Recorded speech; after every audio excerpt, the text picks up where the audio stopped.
하나님, 은혜가 풍성하신 하나님, 지난 한 주도 하나님의 은혜 가운데 지내게 하심을 감사드립니다. 우리의 약함과 게으름에도 불구하고 우리를 붙잡아 주신 것에 깊이 감사드립니다. 하나님을 진실로 구하지 않음에도 불구하고 우리를 지켜주심에 더욱 감사드립니다. 하나님, 한없이 베푸시는 주님의 은혜를 깨달아 우리가 매일 하나님 앞으로 더욱 가까이 나가는 자들이 되게 하여 주시옵소서. 하나님 아버지, 우리의 눈을 열어 우리에게 약속하신 하나님의 놀라운 약속을 보게 하여 주시기를 간절히 구합니다. 그리하여 이 땅을 살아가는 동안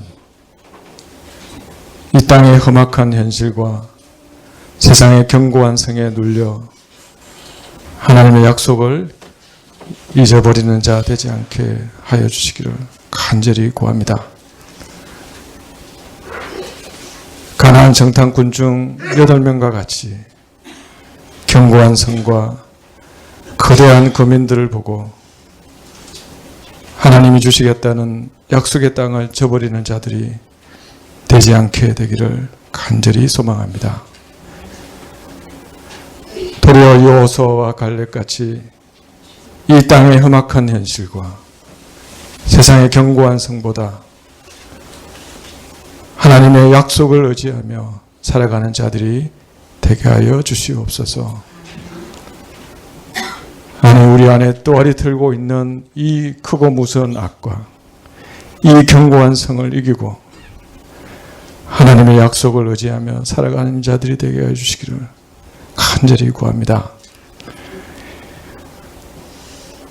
너희는 나의 백성이 되고 나는 너희 하나님이 되겠다는 하나님의 약속의 말씀을, 너희는 먼저 그의 나라와 그의 의를 구하라, 그리하면 이 모든 것을 너희에게 더하시겠다는 하나님의 약속을 붙잡고 이 땅을 넉넉히 이기며 살아갈 수 있도록 주님 우리 가운데 은혜를 베풀어 주옵소서. 하나님, 외세의 압박과 내부의 분열 가운데 있는 이 민족을 불쌍히 여겨주시기를 간절히 구합니다. 이 땅에 거하는 많은 당신의 자녀들을 보시고 참으로 긍휼히 여겨주시기를 간절히 구합니다. 하나님, 이 나라가 당한 일을 통하여 민족교회가 회개하며 겸손히 하나님 앞에 더욱 가까이 나가게 하시고, 하나님, 오직 이 땅 가운데 하나님의 살아계심과 영광만이 가운데 드러나기를 간절히 소망합니다. 주의 몸된 성가교회를 위해 기도합니다. 하나님, 우리가 우리의 삶 하나도 제대로 추스리지 못하는 연약한 자들이지만 하나님의 말씀과 하나님의 사랑과 성령의 고인한 야를 우리 가운데 충만히 부어주시고 이를 통해 우리 주변과 이웃에 흘려보내는 삶을 살아갈 수 있도록 우리를 도와주시옵소서. 하나님, 올해도 복음축제를 준비하고 있습니다. 우리도 누군가의 수고와 전도로 하나님을 만났듯이 하나님, 우리도 이 사랑의 빛을 갚을 수 있도록 우리 가운데 하나님의 마음을 허락하여 주옵소서. 한 영혼을 청아보다 귀하게 여기시는 하나님 아버지의 마음을 주셔서 하나님께서 택한 이들이 하나님께 돌아오는 생명의 기적을 체험하는 복음 축제가 되기를 간절히 소망합니다. 하나님, 오늘 예배 가운데 하나님의 말씀을 허락하여 주시고 약속을 신실히 지키시는 하나님을 만날 수 있기를 소망합니다. 하나님께 드리는 찬양을 받으시고 하나님이 우리에게 주신 것의 일부를 감사함으로 하나님께 드리오니 받으시고 효명하여 주옵소서. 참으로 심실하신 우리 구주 예수 그리스도의 이름으로 기도합니다. 아멘.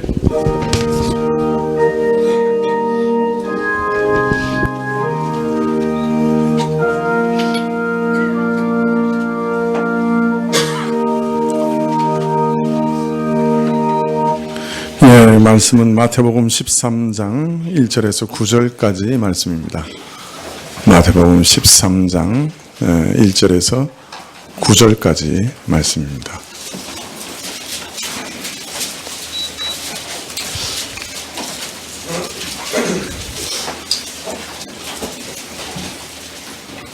예, 마태복음 13장 1절에서 9절까지 신약 20쪽인데요. 찾으신 줄 알고 제가 봉독해 드리겠습니다. 13장 1절부터입니다. 그날에 예수께서 집에서 나가사 바닷가에 앉으심에 큰 무리가 그에게로 모여들거늘 예수께서 배에 올라가 앉으시고 온 무리는 해변에 섰더라. 예수께서 비유로 여러 가지를 저희에게 말씀하여 가라사대 씨를 뿌리는 자가 뿌리러 나가서 뿌릴새 더러는 길가에 떨어짐에 새들이 와서 먹어버렸고 더러는 흙이 얇은 돌밭에 떨어짐에 흙이 깊지 아니하므로 곧 싹이 나오나 해가 돋은 후에 타져서 뿌리가 없으므로 말랐고 더러는 가시떨기 위에 떨어짐에 가시가 자라서 기온을 막았고 더러는 좋은 땅에 떨어짐에 혹 100배 혹 60배 혹 30배의 결실을 하였느니라.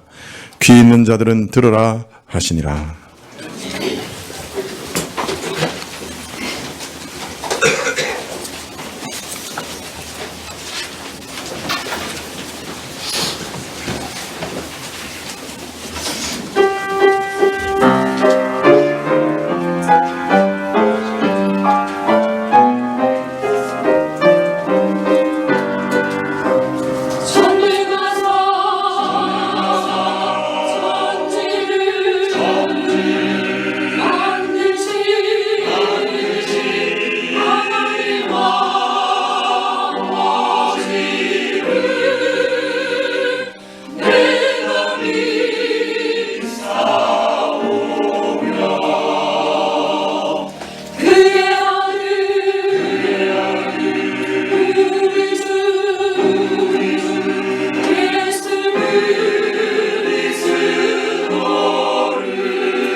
네, 감사합니다.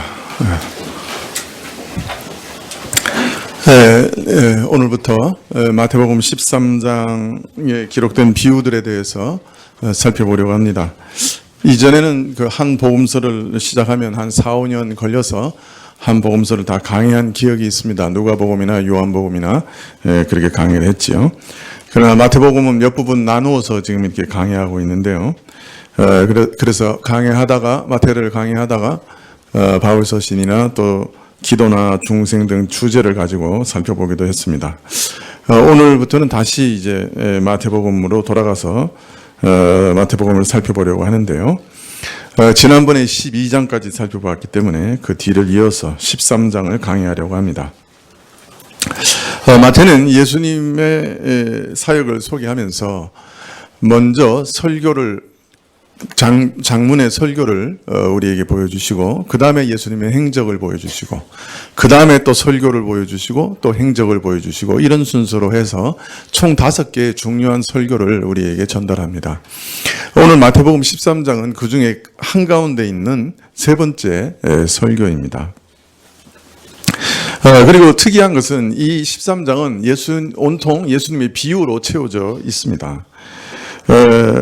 13장은 천국에 관한 비유들이 연속적으로 기록되어 있는데요. 물론 예수님께서는 설교하실 때 비유를 참 많이 사용하셨어요. 어떤 학자는 예수님의 가르침 중에 약 3분의 1이 비유였다. 비유를 사용해서 가르치신 것이었다. 그렇게 논문에 쓴 것을 본 적도 있습니다. 그래서 우리가 복음서를 읽을 때 이 비유라고 하는 것이 낯설지 않죠. 그래서 자주 접하게 되는 것이고요. 자, 그렇지만 어떤 분이 비유라는 게 뭘 말하는 겁니까? 이렇게 물어보면 또 자신 있게 비유는 이런 것을 말하는 것입니다. 라고 말할 수 있는 분들은 그렇게 많지 않을 겁니다. 여러분, 비유가 뭐죠? 비유는? 비유죠? 특정한 사상을 상징적인 표현을 써서 나타내는 표현 기법이다. 이게 이제 보통 비유에 대한 정의죠. 또 어떤 진리나 도덕적인 교훈을 전할 목적으로 사용되는 짤막한 우화나 도덕적 영적 진리를 밝히기 위해 일상생활의 사건들 혹은 사실들을 사용한 간단한 이야기 이렇게 정의하기도 합니다. 그러나 오늘 예수님께서 내가 너희에게 비유로 말한다 라고 말씀하실 때 예수님께서 강하게 의식하고 있으셨던 것은 아마도 시편 78편 2절이었던 것 같습니다. 그러니까 예수님은 구약의 시편의 한 구절을 강하게 의식하셔서 내가 너희에게 비유로 말한다 이렇게 얘기하신 것 같아요. 시편 78편 2절에는 이런 말씀이 있습니다. 내가 입을 열어 비유를 베풀어서 옛 비밀한 말을 발표하리니.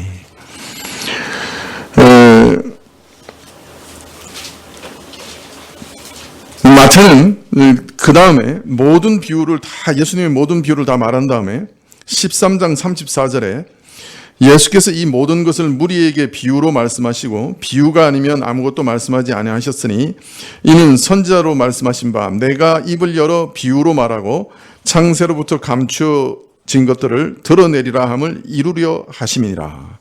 그래서 예수님께서 지금 비유로 말씀하신 것은 시편 78편 2절의 말씀을 이루기 위해서 비유로 말씀하신 것이다. 이렇게 말하고 있습니다. 이런 것들을 볼 때 예수님께서 지금 내가 비유로 말한다 하실 때는 시편 78편 2절을 강하게 의식하고 계셨다 하는 것을 짐작할 수 있는 것이죠.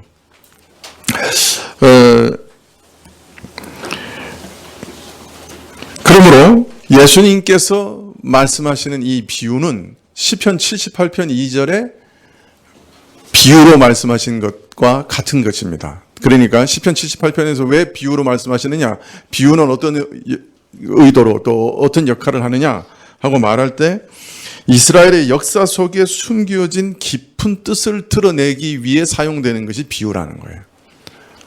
그래서 예수님께서 지금 비유로 말씀하시는 것은 이스라엘의 역사 속에 비밀한 경륜을 어떤 일상적인 예증이나 이야기로, 우화로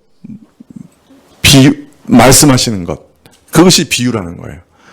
그러니까 이 비유가 추구하는 것은 이스라엘 역사의 비밀한 내용을 우리가 알아듣기 쉬운 일상적인 여러 이야기로 이야기해주고 계시해주는 것, 그것이 예수님께서 지금 비유로 말씀하시는 나 하실 때의 그 비유의 목적입니다. 그리고 그 비유는 그러니까 이스라엘 역사의 가장 깊은 비밀을 계시하시는 수단입니다.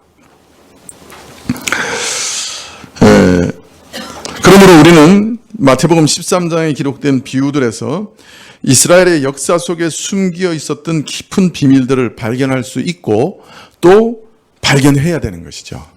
그래서 이 시편 마태복음 13장을 읽을 때 이 비유들 속에서 우리가 발견해야 되는 것은 이스라엘 역사 속에 있는 깊은 비밀입니다. 자, 그러면 예수님께서는 이 이스라엘 역사 속에 이렇게 숨겨져 있는 깊은 비밀을 한마디로 뭐라고 그러셨느냐? 그것은 천국 비밀이다. 이렇게 얘기하셨습니다. 그래서 마태복음 13장 11절에 대답하여 가라사대 천국 비밀을 아는 것이 너희에게 허락되었으니, 그래서 이 비유들이 천국의 비밀을 알리는 비유들이다 하는 것을 또 분명하게 말씀해 주셨죠. 그리고 이어지는 비유들을 보면 천국은 무엇과 같다, 이렇게 계속 말씀하세요. 천국은 무엇과 같으니, 천국은 무엇과 같으니, 이렇게 계속 얘기하고 계시거든요. 이런 말씀으로 비유를 시작하시기 때문에 이 13장의 비유들은 하나님의 비밀, 특별히 천국, 하나님의 그 역사의 비밀한 경륜인 천국의 비밀을 우리에게 알리시는 것이다. 마태복음에서는 주로 천국이라고 얘기했고, 다른 공간복음인 마가나 누가는 하나님의 나라라고 얘기했습니다. 같은 나라인데 마태는 하늘나라, 천국이라고 얘기했고, 마가와 누가는 하나님의 나라라고 얘기를 했습니다. 아마 마태는 유대인들에게 전하는 복음이었기 때문에 직접적으로 하나님의 나라 이렇게 말하는 걸 꺼려했던 것 같아요. 그래서 하늘나라. 그러나 마가와 누가는 이방인들을 위한 복음서니까 하나님의 나라, 직접적으로 그렇게 언급을 한 것 같습니다. 자, 그러므로 우리는 이 13장에서 하나님의 역사의 비밀, 하나님께서 주관하시는 역사의 가장 깊은 비밀인 하나님 나라의 비밀을 발견해야 되는 것이죠. 네. 자, 이제 본문을 살펴보십시다. 13장 1절부터 그날에 예수께서 집에서 나가사 바닷가에 앉으심에 큰 무리가 그에게로 모여들거늘 예수께서 배에 올라가 앉으시고 온 무리는 해변에 섰더니, 아마도 집에 계셨는데 찾아오는 무리가 너무 많아져서 해변가로 나가신 것 같아요. 그래서 해변가에 앉으셔서 설교를 하시려고 했는데도 사람들이 너무 많이 몰려드니까 아마 배를 띄워서 무리들은 해변에 앉아있고 예수님은 배를 띄워서 그 배에서 설교를 하신 것 같아요. 네, 그 장면을 이제 그림처럼 한번 보십시오. 많은 무리가 지금 예수님 모여있고, 앞에 모여있고, 예수님은 배 위에 계십니다. 이 갈릴리 호수에서 불어오는 바람으로 인해서 예수님께서 말씀하시는 것이 그 언덕 위에 있는 모든 이스라엘 백성들에게 잘 전달됐을 겁니다. 자, 그런데 1절에 보면 이 일이 일어난 시점을 그날에라고 얘기하고 있습니다. 그날에라고 했는데 그날은 어떤 날이죠?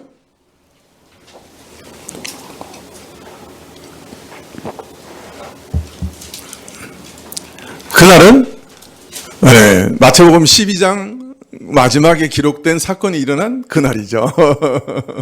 성경은 항상 연결되어 있습니다. 문맥을 따라 봐야 된다고 말씀드렸죠.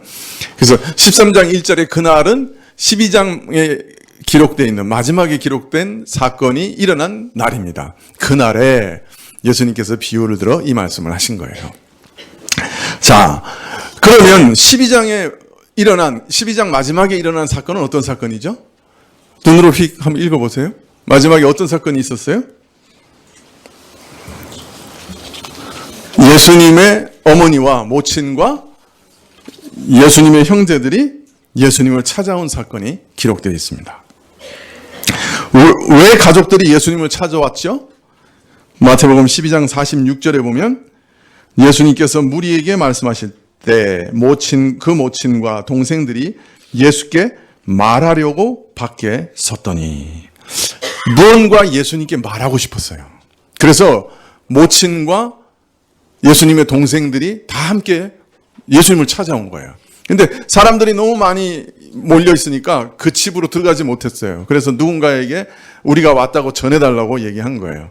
예수님께서 그 모친과 형제들이 자신을 찾는다는 말씀을 듣자마자 보이신 반응이 매우 특이해요. 12장 48절에 말하던 사람에게 대답하여 가라사대 누가 내 모친이며 내 동생들이냐 하시고 손을 내밀어 제자들을 가리켜 가라사대 나의 모친과 나의 동생들을 보라. 누구든지 하늘에 계신 내 아버지의 뜻대로 하는 자가 내 형제요 자매요 모친이라 하시더라. 육적 혈연으로 맺어진 가족과는 전혀 다른 진정한 가정, 신령한 하나님의 집에 대해서, 하나님의 가정에 대해서 가르치셨어요. 예수님께서는 주를 믿고 소망하여 따르는 자들을 향하여 저들이 바로 내 형제요 자매요 모친이요 내 가족이다 이렇게 말씀하시고, 저들이 하늘에 계신 내 아버지의 뜻대로 하는 자들이다. 나를 믿고 따르는 자들이 바로 하나님의 뜻대로 하는 자들이다. 그리고 저들이 바로 내 형제요 자매요 모친이다 이렇게 가르치셨어요.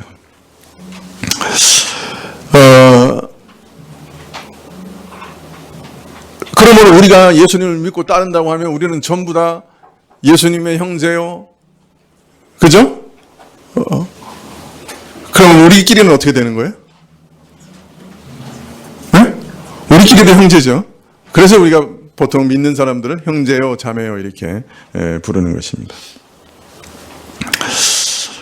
자, 그런데 예수님께서는 모친과 형제들이 자신을 찾으러 왔다고 하는 말씀을 듣자마자 영적인 가족에 대해서 가르치셨기 때문에 그 이후에 마태는 모친과 형제들이 왜 예수님을 찾아왔는지에 대한 말은 기록되어 있지 않아요. 그리고 무슨 말을 했는지도 기록되어 있지 않습니다. 그런데 예수님의 모친과 형제들이 말하고자 한 내용을 짐작하게 하는 내용이 마가복음 3장 21절 이하에 기록되어 있습니다. 마가복음 3장 21절에 보면 예수의 친속들이 듣고 붙들러 나오니 이는 그가 미쳤다 하밀러라. 예수님의 친척들이 예수님 하시는 일에 대해 들었어요. 그리고 그들이 말하기를 예수님께서 정신 나갔다. 그래서 저들은 예수님을 강제로 붙들어 하시는 일을 중지시키려고 하였습니다. 마가는 이 말씀 다음에 바리새인들이 예수님께서 귀신의 왕 바알세불의 힘을 빌려 귀신을 쫓아낸다고 폄하한 사건을 기록하고 있고, 바로 이어서 예수님의 모친과 동생들이 예수님을 찾아온 일을 기록하고 있습니다. 물론 마가복음에도 모친과 형제들이 왜 예수님을 찾아왔고 무슨 말을 하려고 했는지는 정확히 알 수 없습니다. 그러나 마가복음의 흐름을 쭉 보면 예수님의 친척들이 예수님이 제정신이 아니라고 강제로 붙들러 하는 일을 중지시키려고 한 일을 기록하고 있고, 그 다음에 바리새인들이 예수님을 바알세불에 씌었다 이렇게 비방하는 얘기를 하고 있고, 그러니까 아주 반응이 지금 아주 안 좋아요, 그죠? 그런 다음에 모친과 형제들이 찾아온 얘기를 쓰고 있는 거예요.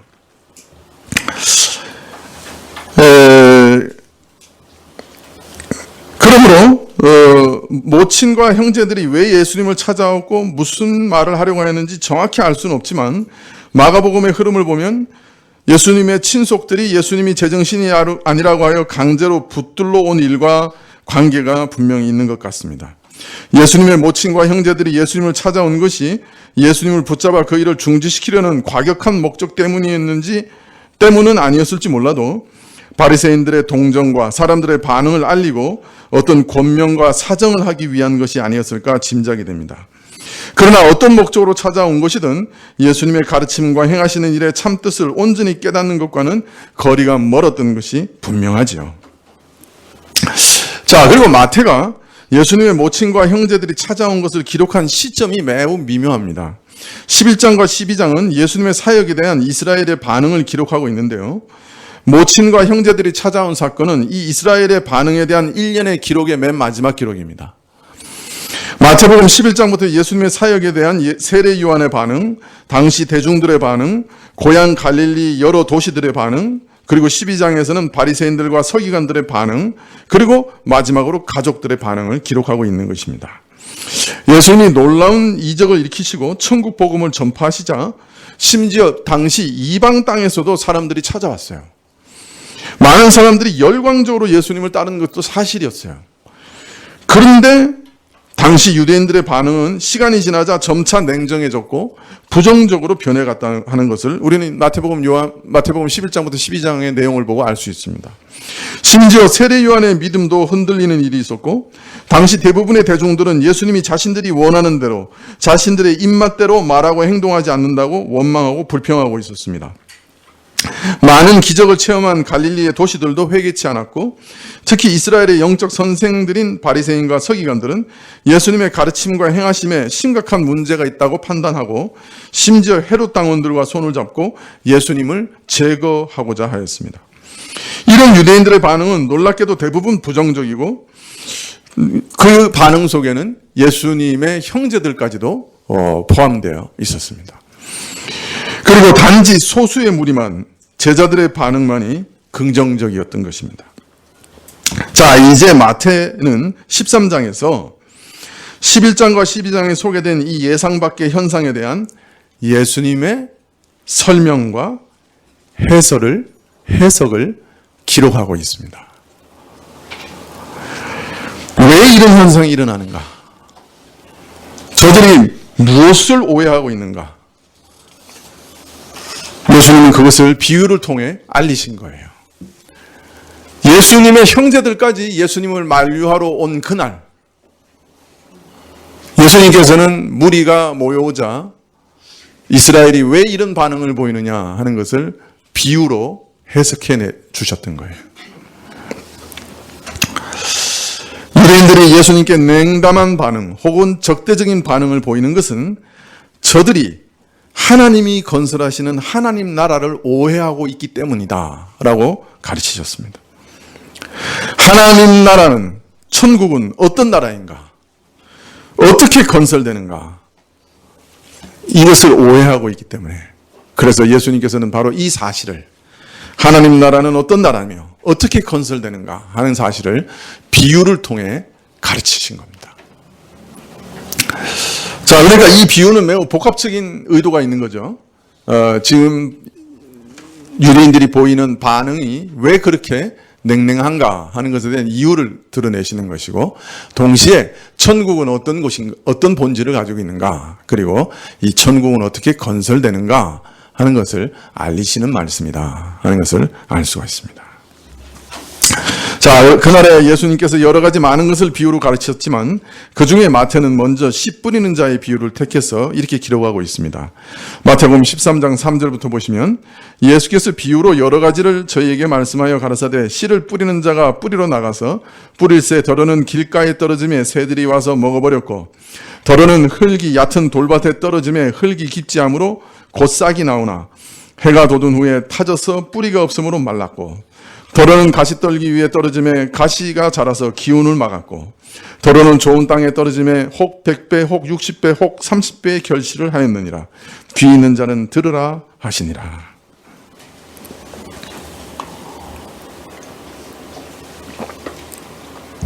바로 이어서 예수님께서 이 비유를 해설해 주셔서 우리가 어느 정도 이 비유의 뜻을 이해할 수 있습니다만 이 비유만 가지고는 이게 무슨 말인가 하는 것이 참 이해하기가 쉽지 않죠. 물론 너무 자주 우리는 들은 비유라 익숙한 내용이기 때문에 구태여 이것을 설명할 필요는 없을 것이다 생각합니다만은 하나님 나라의 복음이 사람들에게 전해질 때 그 말씀이 사람들에게 역사하는 다양한 모습에 대해서 가르치시는 말씀이죠. 마태복음의 이후에 예수님 말씀하시기를 씨는 뭐라고요? 하나님 나라의 말씀. 그죠? 말씀이라 그렇게 얘기하셨죠. 그리고 길가에 뿌려진 것은 마치 씨가 길가에 뿌려진 것처럼 새들이 와서 그것을 먹어버리고, 또 자갈밭에 뿌려진 것은 뿌리가 잠시 내려지는 것 같으나 말씀이 곧 말라버리고, 가시떨기와 엉겅퀴에 뿌려진 것은 세상의 욕망과 재리의 유혹 때문에 뿌리를 내리는 것 같은 말씀이 그것도 말라버리고, 옥토에 뿌려진 말씀은 30배, 60배, 100배를 얻었다. 그런 내용이라고 하는 것을 나중에 좀 더 설명해 주시죠.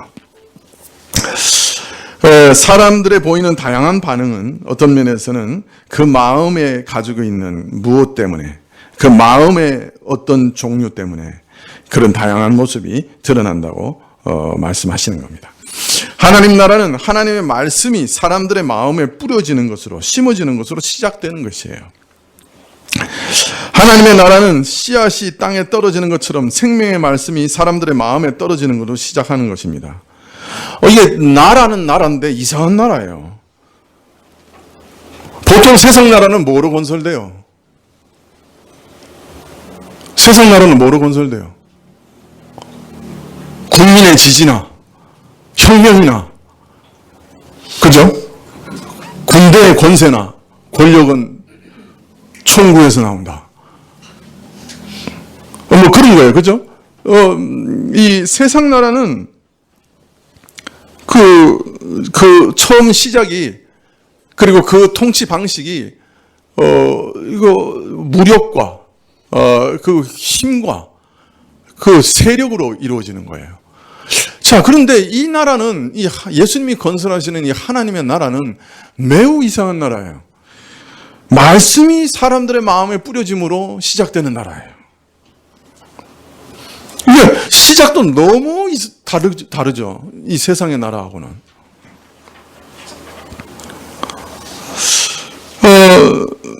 하나님의 말씀이 사람의 마음에 뿌려지고 심기어질 때 그 말씀이 생명의 말씀으로 마음에서부터 생명을 잉태하게 됩니다.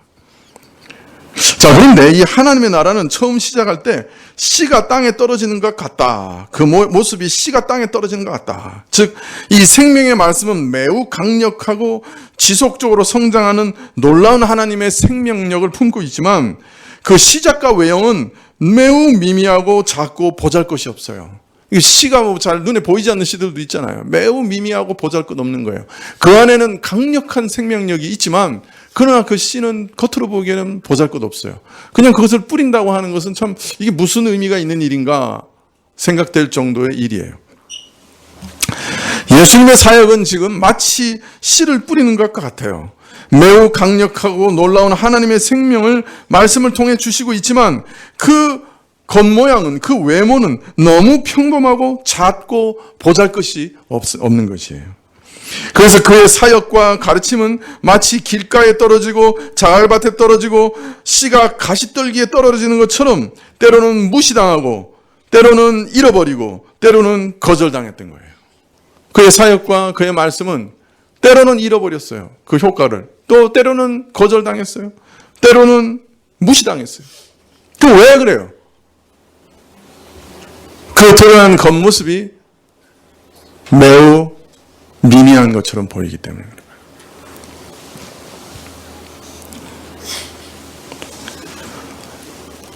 이 나라는 생명의 나라요. 하나님의 통치의 권능이 역사하는 나라인데, 영원한 생명이 주어지는 나라인데, 그 나라가 우리 안에 이루어지고 실현되는, 시작되는 모습은 세상의 통치 방식과 너무 다르기 때문에 사람들이 그걸 받아들이기가 어려웠던 거예요.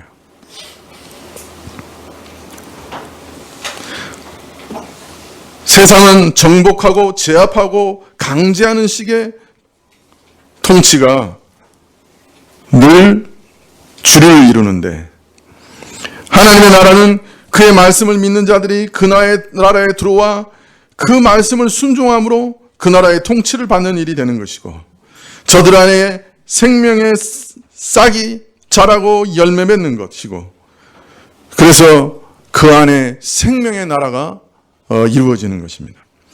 그러나 많은 사람들은 예수님의 기적과 치유들의 뜨거운 반응을 보이면서 열광했지요. 그러나 이 나라의 통치를 믿음으로 받아들이지는 않았습니다. 그래서 예수님께서는 자신을 믿고 따르는 자들을 제자로 세우시고 이 생명의 말씀들을 더 깊이 풀어 가르치셨지만 그 나라를 오해하고 또 이 땅의 것을 원해서 예수님께 나온 자들에 대해서는 저들을 피하시고 저들에게 자신을 감추시기도 했던 것이죠. 하나님의 나라는 생명의 말씀이 사람들의 마음속에 영생의 역사를 일으켜 점진적으로 자라가 생명의 열매를 맺는 것인데, 그리고 그 말씀을 받은 사람들이 나아가 그 말씀을 또 전파함으로 점차적으로 온 세상 사람들 안에 편만하게 펼쳐지는 나라인데,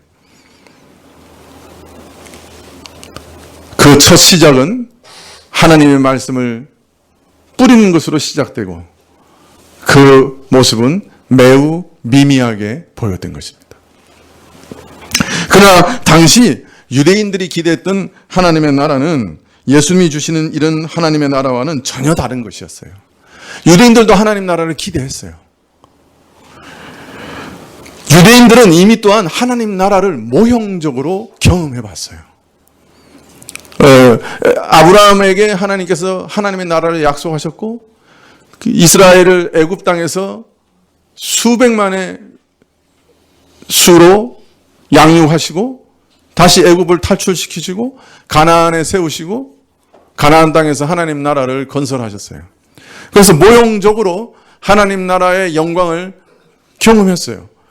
다윗과 솔로몬 시대 때 주변에 있는 모든 대적을 다 무찌르고 모든 나라를 복속시키고 정복하고, 그래서 아주 놀라운 평화와 황금과 은이 가득한 찬란한 나라를 건설했습니다.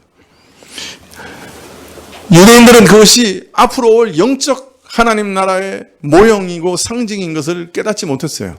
저들이 기대한 것은 다시금 어게인 다윗이었어요. 어게인 솔로몬이었어요.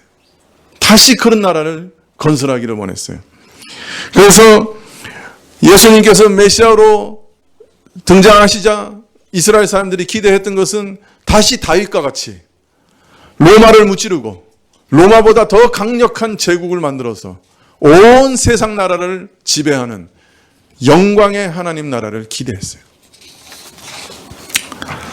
자, 그런데 예수님을 기대하고 그 나라를 기대하고 바라봤는데 예수님이 가져오신 하나님의 나라는 씨와 같은 생명의 말씀일 뿐이었어요.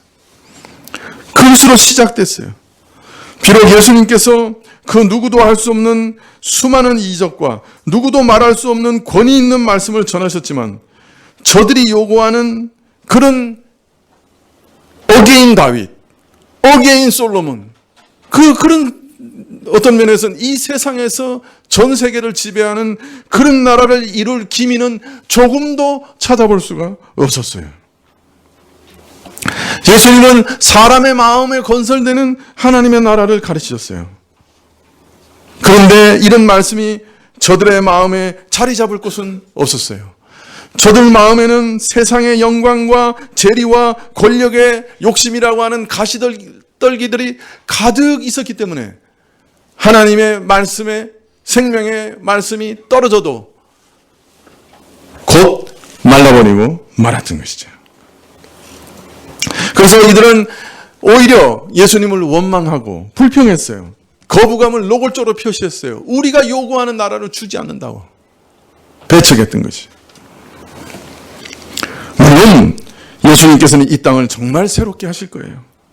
이 우주의 역사적 종말의 날에 그의 나라가 찬란한 영광으로 드러날 거예요. 아마 우리는 그 나라에 참여하면서 서로 이렇게 얘기할 거예요. 우리가 도대체 이런 것을 어떻게 믿었지? 서로에게 그렇게 묻고 자문할 거예요. 우리는 상상도 할 수 없는 영광의 나라, 로마, 미국, 이런 거는 비교도 할 수 없는 영광의 나라가 예수님의 재림 때 이 땅에 임하게 될 것이에요. 그러나 그 일은 오랜 시간이 지난 후의 일이에요. 예수님 시대로부터는 오랜 시간 이후에 세워질 일이에요. 예수님의 재림과 더불어 일어날 일이에요. 그러므로 이런 말씀도 유대인들 마음에는 자리 잡을 곳이 없었어요. 하나님 나라를 지금 건설하여 영광을 보이시기를 기대했던 그 수많은 이스라엘 사람들, 유대인들 마음속에서는 지금 당장이라고 하는 욕구가 자리 잡고 있었기 때문에 오랜 인내를 요구하는 이 하나님의 나라에 있어서는 이 말씀들은 뿌리 내릴 틈이 없었어요. 자갈이 너무 많아서 뿌리 내릴 틈이 없었어요. 예수님께서는 지금 씨 뿌리는 자의 비유를 통해 왜 유대인들이 예수님의 사역에 냉담하거나 적대적인 반응을 보였는가 그 이유를 가르치고 계시는 거예요.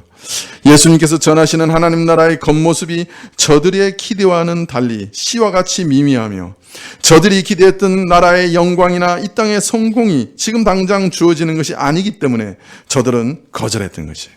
동시에 이 씨는 땅에 떨어져 오랜 시간 후에 열매를 맺는 것이요 점진적으로 성장하는 것인데 이 사실을 깨닫지 못했기 때문에 오랜 시간 후에 완성되는 나라이기 때문에 그것을 깨닫지 못했기 때문에 저들은 이것을 무시하고 거절했던 것이에요. 여러분, 그런데 이런 문제는, 이런 오해는 예수님 당시에만 있었던 것 아니에요. 오늘 바로 이 한국 교회 안에 이런 오해는 참으로 편만하게 있어요. 우리는 여전히 우리 눈에 보이는 것, 우리 눈에 증명되는 것을 요구해요. 하나님 나라에서.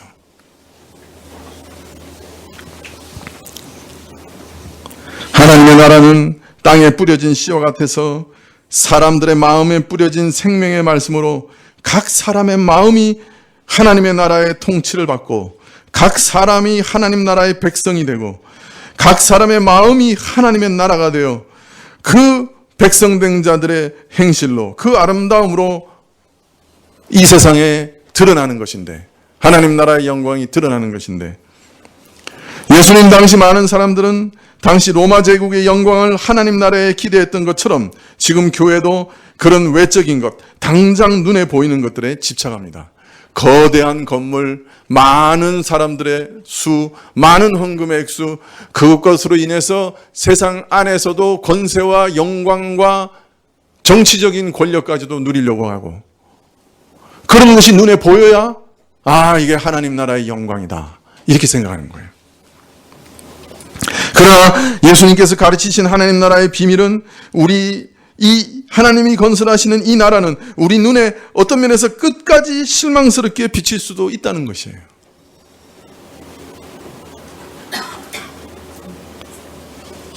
지금 시리아나 이란이나 이런 곳에서 수많은 신자들이 피를 흘리면서 교회를 지키고 있어요. 그들에게 외적인 무슨 영광이 있어요? 그들에게는 오직 수치와 고통과 죽음밖에 없는 것처럼 보여요. 그러나 우리보다 진정한 하나님 나라의 영광을 더 드러내고 있는지도 몰라요. 그러나 우리는 그런 내적인 것을 볼 수 없어요. 그것을 볼 수 있는 내적인 눈이 열려야 볼 수 있는 것이죠.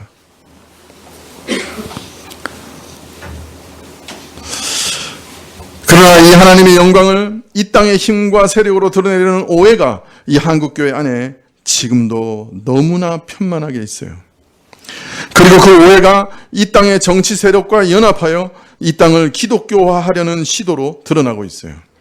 이분들은 모든 학교에서 수업을 시작하기 전에 기도로 시작하기를 원하고 대통령이 선서할 때 성경에 손을 얹고 맹세하기를 원하고 주일날 모든 공공행사와 대중적 오락을 금하고 중요한 정치 행사에 목사들이 참여하여 먼저 설교하는 것을 꿈꾸고 있어요. 교회와 가정 그리고 국가가 거국적 조합을 결성해서 기독교적인 가치와 문화를 만들고 사람들에게 주입하기를 원해요. 그러면 얼마나 좋겠어요. 애들 낳기만 하면 그 문화 속에서 학교만 맡겨놓으면 매일 기도하고 예수님에 대해서 가르치고 교회 와도 가르치고 가정에서도 가르치고 분명히 믿게 될 테니 얼마나 좋아요. 좋죠? 그래서 그걸 꿈꾸는 거예요.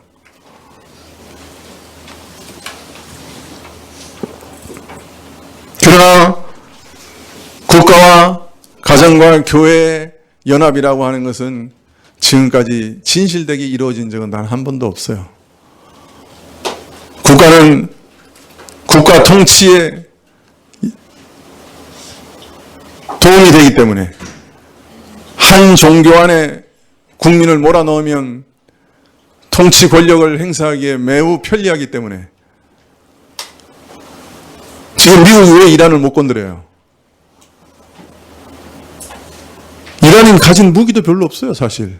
비행기는 30년, 40년 낙후된 것들이에요. 아마 공격하면 1, 2주 내에 이란을 쑥밭으로 만들 거예요. 근데 이란은 절대로 항복하지 않을 거예요. 종교적인 신념으로 뭉친 30만에서 60만의 남자들이 있어요. 지뢰를 들고 탱크 밑으로 들어갈 수 있는 사람들이 있어요.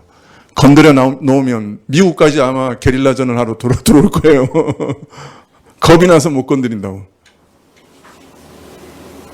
한 나라가 그런 종교적 신념으로 뭉쳐 있으면 얼마나 다스리기가 좋겠어요.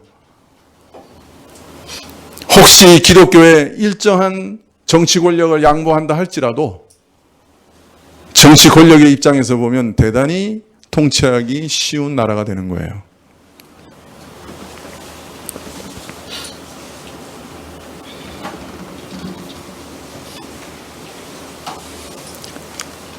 교회는 세상이 부러울 만한 교회당을 짓고 많은 사람들을 그 가운데 수용할 수 있고 또 그 머릿수를 세력으로 결집하고 또 이 정치 권력의 세상에서도 권세를 누리는 교회를 보고 수많은 사람들, 이 세상에서 가장 뛰어난 인재들이 교회에 몰려오게 될 것이고 힘과 권력을 휘두르며 사회 안에서 정치적 영향력을 발휘하며 사회에서의 소수가 아니라 다수가 될 일을 꿈꾸는 겁니다. 물론 이 사람들의 노력을 동기를 폄훼하는 것은 아닙니다. 저들의 동기 자체는 예수 그리스도의 나라를 이 땅에 이루고자 하는 아름다운 것일 수 있습니다. 그러나 이러한 노력으로 하나님 나라가 세워지고 견고해지는 것은 결코 아닙니다. 저들은 세상 정치 세력과 연합하여 세상 안에서 세력을 얻고 세상의 방식으로 하나님 나라를 확장하려고 하는 것이에요. 저들은 하나님 나라를 세상의 방식으로 건설할 수 있다는 헛된 꿈을 꾸고 있는 거예요. 세상과 교회를 하나로 만들어 교회의 가장 중요한 독특성을 없애버리는 무서운 우를 범하고 있는 거예요. 이것은 콘스탄티누스가 기원 후 313년 기독교를 로마 제국 안에서 공인한 때부터 시작된 시험이었어요. 지금도 로마 가톨릭이 추구하는 목표이고 우리 한국교회가 받고 있는 유혹이에요. 그리고 이런 의지와 생각에 빠진 목사님들이 여러 우려스러운 행태로 지금 한국교회를 얼마나 혼란에 빠뜨리고 있는지 몰라요. 자신들과 연합하여 국가와 사회를 변혁시킬 수 있는 정치 세력, 기독교를 보호하고 장려할 수 있을 정치 세력을 찾아내고 손을 잡으려고 하고 이것이 국가 단위로 되지 않으면 시도 단위라도 해보자. 대구, 광주, 부산 성시아 운동 들어보셨죠? 이런 노력과 구호 아래는 이런 오래된 유혹이 자리 잡고 있는 것이에요. AD 313년부터 시작한 일이에요, 이것이.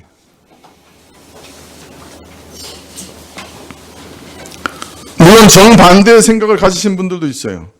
교회가 마르크스주의나 여성해방운동, 성혁명과 같은 최신의 세속적 해결책들과 손잡고 함께함으로 교회가 약자를 보살피고 이 사회에 새로운 변혁을 일으키는 물결을 공급함으로 교회를 새롭게 갱신하려고 노력하는 분들도 있어요.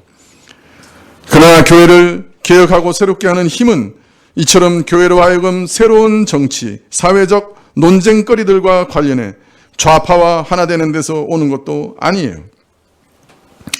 정치적 권력에 기대는 우파, 새로운 사회적 대안 세력과 사상에 기대는 좌파, 그 본질은 조금도 다른 것이 아니기 때문이에요. 성경의 눈으로 볼 때 정치적 좌파는 정치적 우파와 비교해서 특별히 더 흥미로운 것은 아니에요. 교회에 더 가까운 것도 아닙니다. 사실 좌파나 우파가 모색하는 해결책의 밑바닥에는 이 세상이 예수님 안에서 시작되었고 또 그 안에서 이제 끝날 것이라고 하는 생각이 1점도 없어요. 이 땅은 영원할 것이고 이 땅 안에서 있는 모든 문제는 우리 인간 스스로 해결해야 한다는 전제가 그 밑에 깊이 깔려 있어요.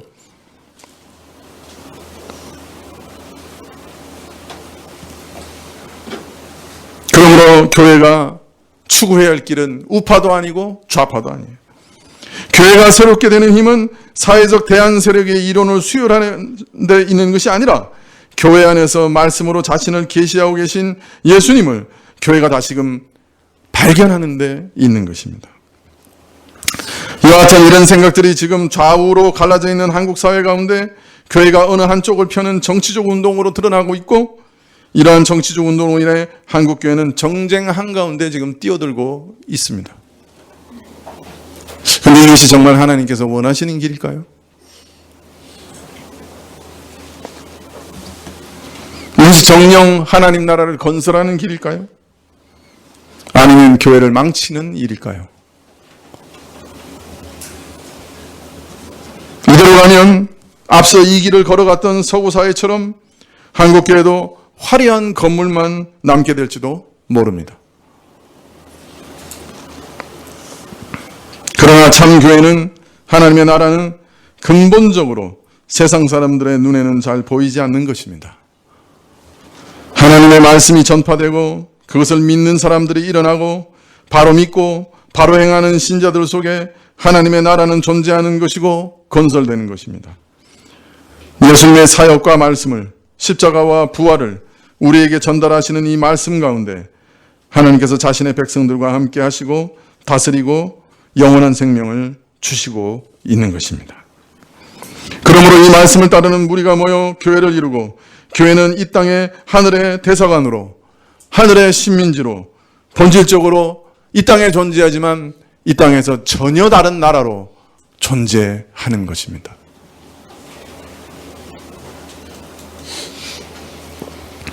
저는 우리 교우들이 개인적으로 이 나라의 백성이고 또 이 나라의 시민의 의무를 다해야 된다는 것 믿습니다. 그렇기 때문에 교우들이 좌파든 우파든 가입할 수도 있고 정당에 가입할 수도 있고 그 일을 힘쓸 수도 있고 또 그런 노력에 동참할 수도 있다고 생각합니다. 그러나 그것으로 영원한 하나님의 나라, 영원한 생명의 나라가 갈려지면 안 된다고 생각합니다. 그 무엇보다 중요한 것은 이 나라입니다. 우리는 이 나라의 시민인 동시에 하나님 나라의 백성입니다. 그리고 이 교회는 세상의 어떤 임의적인 단체가 아닙니다. 하나님이 지금도 통치하시는 하나님의 나라입니다. 우리는 대한민국이라는 나라에 살고 있지만 또한 하나님의 나라에 살고 있습니다. 두 개의 시민권을 가지고 있습니다. 근데 그 중에 더 중요한 시민권은 영원한 나라인 하나님의 나라입니다. 이 사실을 믿으시기를 바랍니다. 그리고 우리 안에 이것 외에 우리가 예수 그리스도의 피로 형제된 것, 예수 그리스도의 피로 형제자매된 것, 그것을 그 어떤 것도 깨트릴 수 없는 것을 믿으셔야 합니다. 우리가 서로 다른 정치적인 관념과 주장을 가질 수 있습니다. 그러나 그것은 이 나라의 백성으로서 존재하며 이 나라의 백성의 의무를 다할 때 그렇게 하면 됩니다. 그러나 우리는 교회 안에서는 하나님 나라의 백성으로 살아야 합니다. 그것이 제일 우선되어야 합니다. 지금까지 교회는 항상 우파에 거의 기대서 살아왔습니다. 그것이 313년부터 일어난 일입니다. 그리고 세상의 권력을 나누어서 누리고 살아왔습니다. 그것도 사실입니다. 오늘날 한국교회도 그래 왔던 것이 사실입니다. 그러나 그것은 하나님이 교회를 확장하시는 방식은 아닙니다. 국가와 연합해서 하나님 나라를 확장하거나 건설할 수 없습니다. 하나님 나라는 오직 생명의 씨가 뿌려지는 방식으로만 건설됩니다. 우리가 이것을 잊으면 안 됩니다.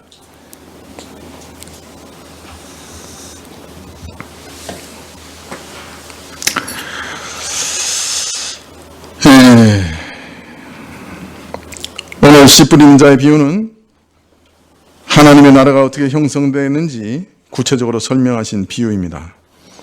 그리스도의 형제와 자매, 그리스도의 신령한 가족, 그리스도의 나라, 하나님의 나라가 어떻게 형성되며 세워지는가 하는 것에 대한 가르침입니다. 이 하나님 나라 건설의 핵심은 그리스도의 말씀에 있습니다. 이 말씀이 세상에 침투하고 그리고 이 말씀이 세상을 정복합니다. 교회는 이 땅의 정치적 행위와 힘과 세력의 과시가 아니라 이 말씀으로 세상을 정복합니다. 그리고 차별된 삶, 사랑과 자비와 긍휼의 삶으로 세상을 변화시킵니다. 그리고 교회는 마지막 날에도 이 말씀에 얼마나 충실했는가 그것으로 평가를 받을 겁니다.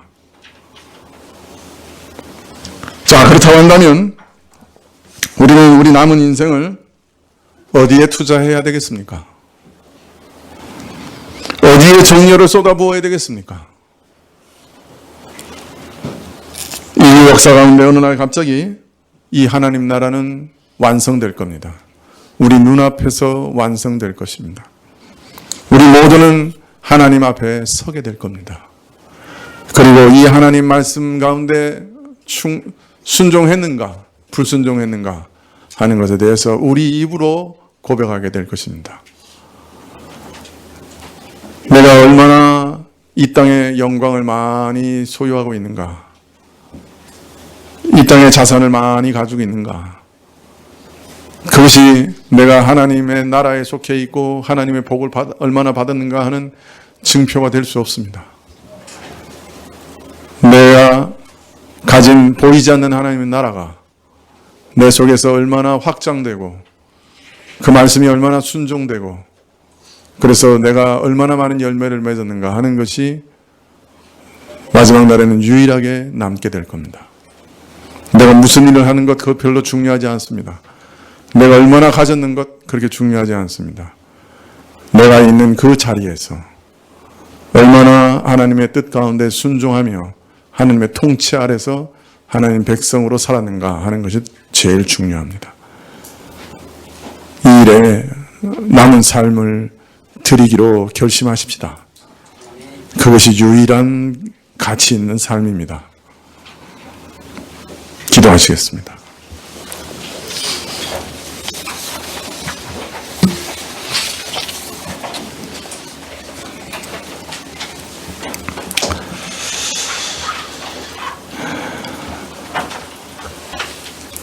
마귀는 늘 교회에게 세상의 영광도 같이 가지라고 유혹해왔고 세상도 우리의 권세를 나누어 줄 테니 우리와 함께 동역하자고 유혹해왔습니다. 그러한 세상의 정치 세력과 또 권세가 교회를 갈갈이 찢어 놓을 때도 있었고 교회 안에서 그것으로 인해 불화와 다툼이 크게 일어났던 때도 있었습니다. 주여 이 한국교회를 보호해 주시옵소서. 눈을 뜨게 하시고 한국교회 눈앞에 있는 그 시험이 무엇인지 똑바로 바라볼 수 있도록 도와주시기를 간절히 구합니다. 이 교회도 시험에서 건져 주시옵소서. 교회 외형과 세력을 자랑하는 시험에서 건져 주시옵소서. 그리고 교회가 세상의 것으로 인해 나누어지는 시험에서 건져 주시기를 간절히 기도드립니다. 예수님의 이름으로 기도하였습니다. 아멘. 예, 64장입니다.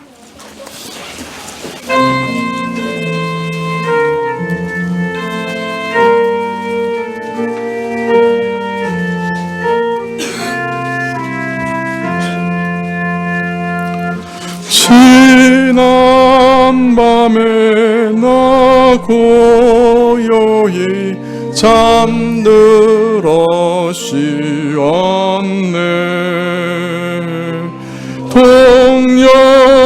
동역하늘 솟아오는 햇빛도 반가워.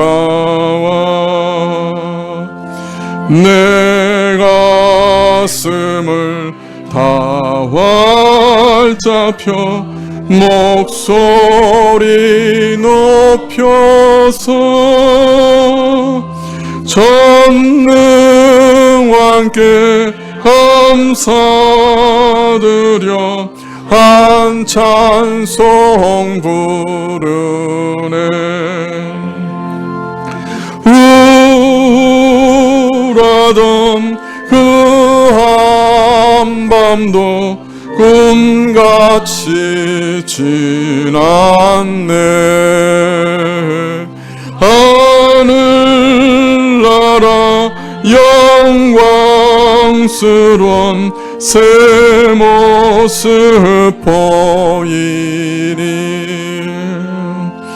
믿음 사랑 이 땅에서 온전히 이루어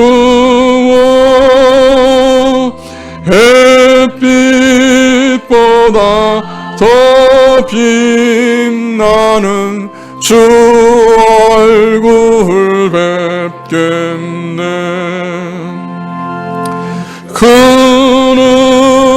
은혜로 주 영광을 나 이제 봅니다. 세상 다 끝난 후 참 평안 주소서. 기쁜 날이 이어지고 슬픔이 없는 곳 찬란하고 복된 집에 영 살게 하소서.